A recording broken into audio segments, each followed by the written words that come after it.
All right, now we have gone from talking about stoichiometry to moving on to what we need to know to do percent yields and how we understand yields of chemical reactions, progressing down our list of learning objectives for this chapter.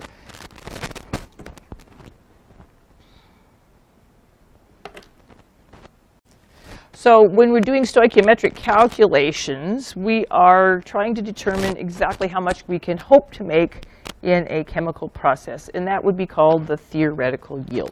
So if all things go well, the theoretical yield is the amount theoretically possible. But the real world is probably not quite the same as the theoretical world, so the actual yield is going to be a little bit different, the actual amount formed in a reaction.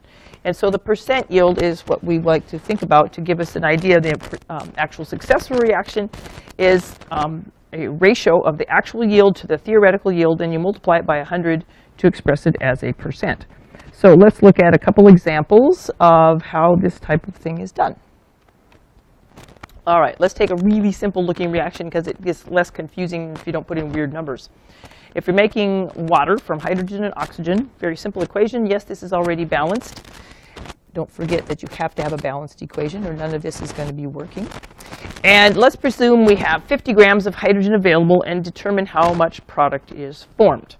Okay, what steps do we do? This is stoichiometry once again in just another example, and then we're going to take it one step further. So with 50 grams of hydrogen, we'll start there as with our calculation. The usual first step then is to use the molar mass and determine then from that the moles of hydrogen, how many grams that is in 1 mole. So it's 2.02 grams of hydrogen is 1 mole. The molar mass then allows us to cancel out grams of hydrogen. The next step then will need to be a mole ratio from the balanced equation. Remember that we're looking at the ratio of the things of interest in this question, which would be the product, namely water.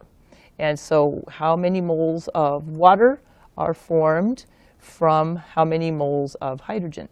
So on this reaction, we have 2 moles of hydrogen water on top, 2 moles of hydrogen go on the bottom because we want that to cancel out from the previous ratio, the conversion factor. So once that hydrogen is canceled out, that leaves you moles of water. But we don't want to know moles, we want grams. So we'll keep on going. In order to get to grams, we need a molar mass.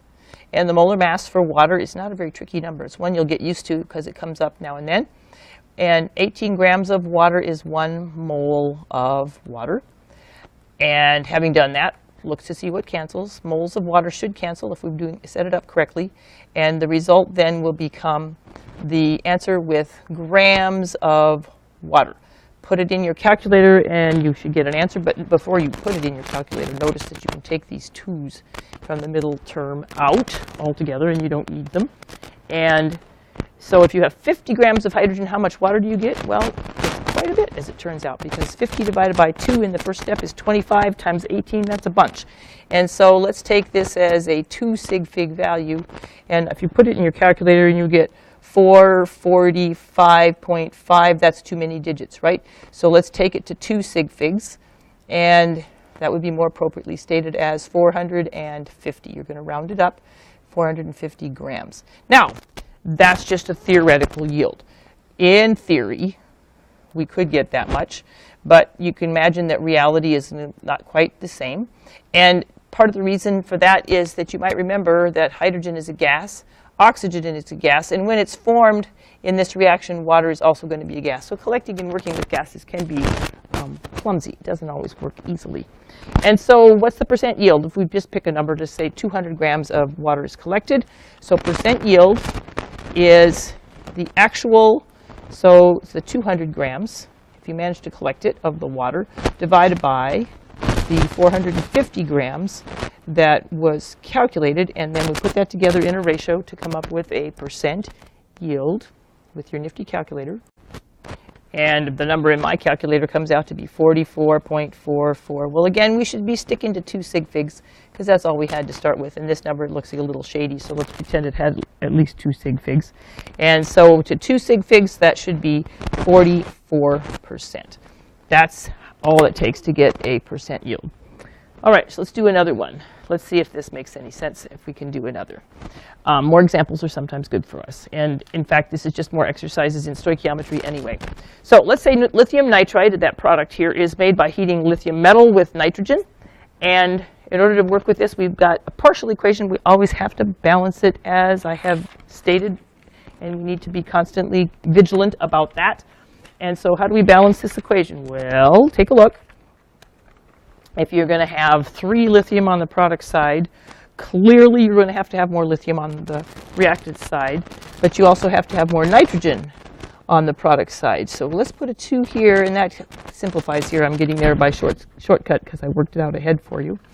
And that shows you that you'll get the nitrogen balanced with a 2, but that means there'll be a total of 6 lithium moles per 1 mole of nitrogen to give you 2 moles of the product. Okay, so what's the theoretical yield if you have 12.3 grams of lithium heated up with some amount of nitrogen? And let's say for this purpose that this nitrogen isn't the problem. Let's say that that's plenty. And we'll talk about limiting reagents later. And then we'll figure out what the actual yield is, or the percent is given an actual yield. All right, 12.3 is the amount of lithium that is put in the reaction. And in order to do this, this is just a theoretical yield calculation, the same stoichiometric steps we always take. And so lithium, you just go to the periodic table. 1 mole of lithium is going to be 6.941 grams. And that molar mass allows us to cancel out the grams of lithium. The second conversion factor then is going to be a mole ratio. And the mole ratio is based on what? Well, it's the moles of lithium that we want to cancel. So put that on the bottom, and we're relating it to the product. And so the yield of the lithium nitride, funny compound. It's all right, we don't care. So moles of lithium nitride goes on top. Again, this is based only on the coefficients from the balanced equation, nothing more complex, but you need them. They have to be correct. So 6 goes with lithium, and lithium nitride gets a 2. Notice that this is a reducible fraction that you can simplify before you hit your calculator.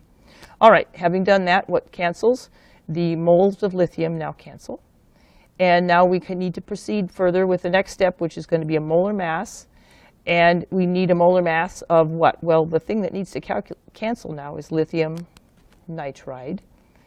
And when we put the lithium nitride there and punch in your numbers, you'll find out its molar mass, if you go check it out from your friend, the periodic table, 34.83 grams per mole of lithium nitride. Interesting numbers, it doesn't matter, it's just numbers. And so the moles of lithium nitride in this calculation have now canceled. If you like to simplify, and I do, you can take that 2/6 and put a 3 in there. And if you wanted to estimate, you might, but probably you don't. You have 12 times 35 on the top and 6 times 3 on the bottom. So it's going to be a number bigger than 10 probably, right? And so punch it all in and use your calculator. Be careful with your steps to make sure you don't miss anything. And I get 20.58 grams of lithium nitride. Now, how many sig figs belong here? This should be limited by our starting value. In other words, the 3 sig figs here. This is a good time to remember that we should be paying attention to sig figs. So taking it to 3 sig figs is 20.6 grams of the product, the lithium nitride. All right, now that's a number. But what if we didn't get all of it? For whatever reason, we weren't as successful as we hoped, and we only got 9.29 grams. So the percent yield, take the 9.29 obtained, divided by the 20.6 that you theoretically were hoping to get, and you take the ratio, then times 100 gives you the percent. I forgot to put that in my last one. I always do that in my head. And then you get 45.2% is your percent yield on this particular example. That's a little less than half. 9 is a little less than 20. All right, I hope these examples help you out with percent yield and more practice with calculations. Good luck on your homework. Ask questions as you needed. See you in class.